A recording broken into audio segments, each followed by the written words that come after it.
I'm Peter. And I'm Georgia. And we met on Christian Connection.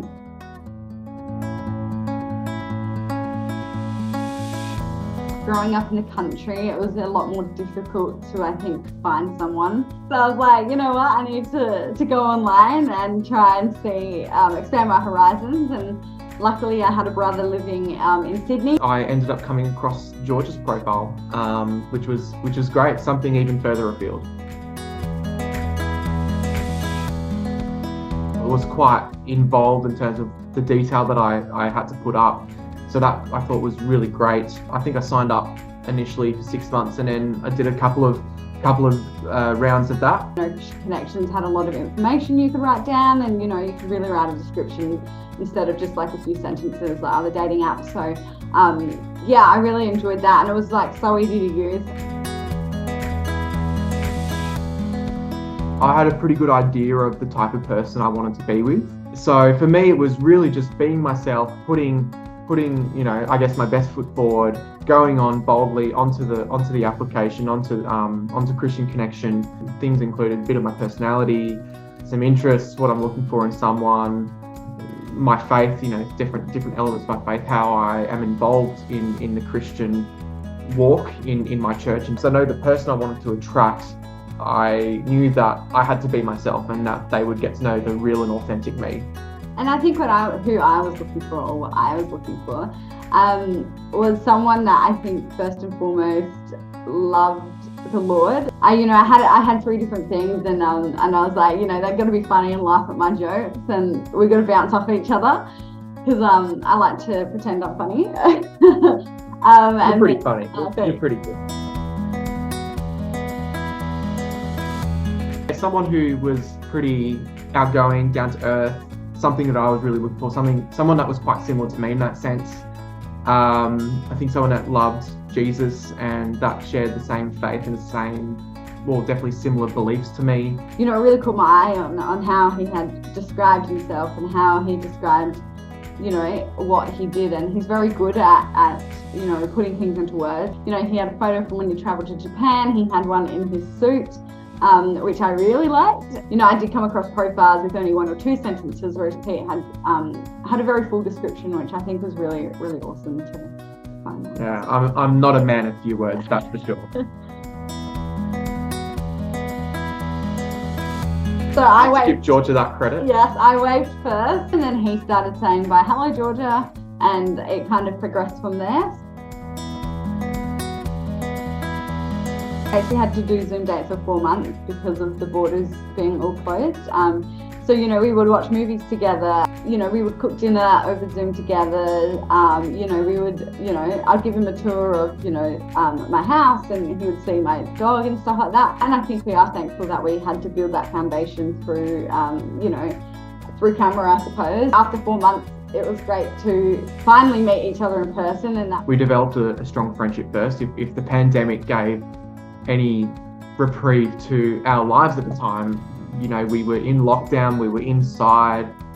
It was tough. We couldn't see our friends back in our respective states and homes. It was something that we could focus on, and it was something that gave us joy and friendship in that time. It helped us to connect on an emotional level. And then obviously when we met in real life, it was just like we left where we started.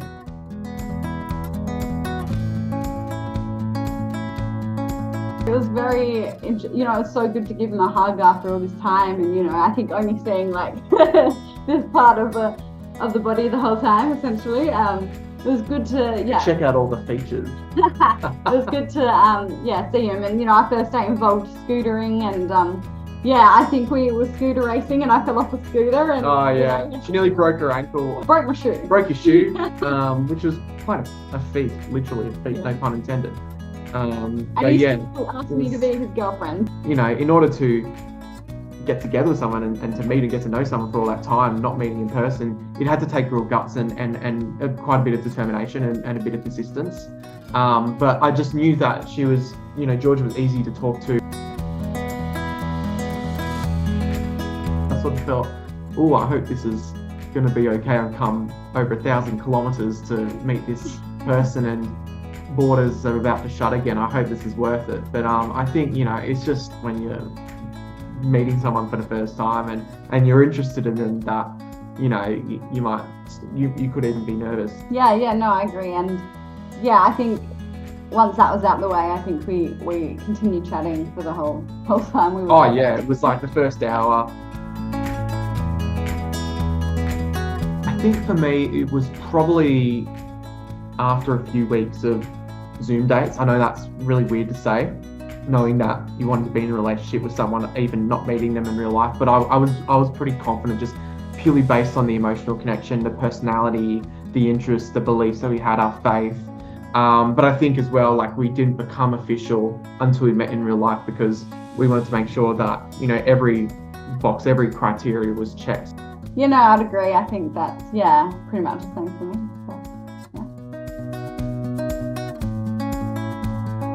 So, There was, I think, 3 parts to the engagement story. So Peter first took me to the beach.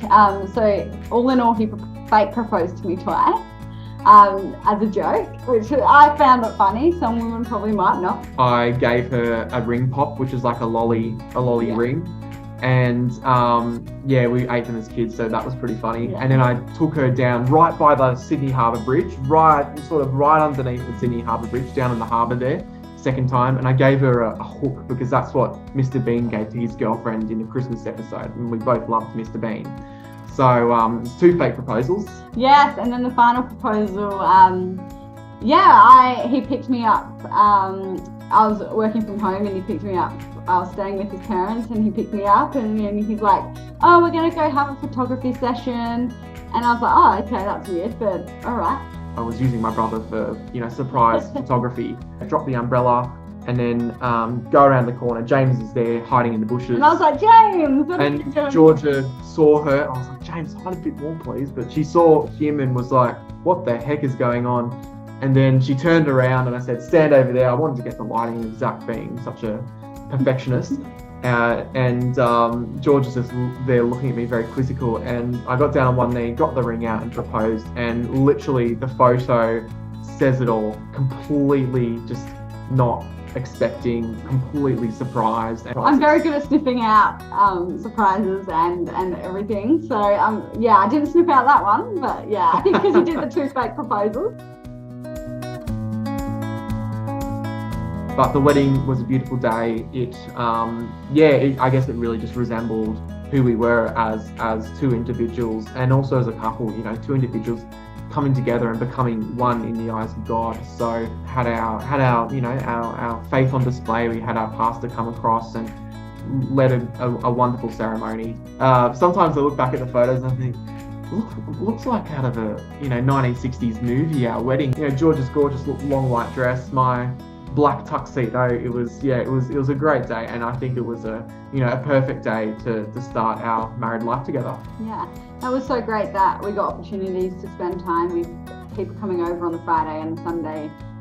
People came over for dinner and then for lunch on the Sunday. We really enjoyed our time together at the wedding, and just being able to see it all come together after planning it, and and although it drizzled a bit, we had the best time, and that's all that mattered. And the fact that our close friends and family came out to celebrate with us interstate was just fantastic. And I think, it shows that what we did works, and Christian Connection was a great way to doing that plug there. Christian Connection was a great way to get us connected. We went on a week mini honeymoon, and that was just great to take some time off to relax, because I found that, and I guess a lot of people have this, getting married is so much fun and it's such a beautiful moment, but it's also very hectic as well. We're just absolutely exhausted. So we took some time off. It was just mainly rest and relaxation. You definitely learn another dimension of a person when you live with them. Your marriage journey is always full of surprises, and there's never a dull moment. I think you're always learning and growing together. I love taking the bus together to work, and coming home and having relaxing time in front of the TV. So it's awesome that we get to do those things together and everything.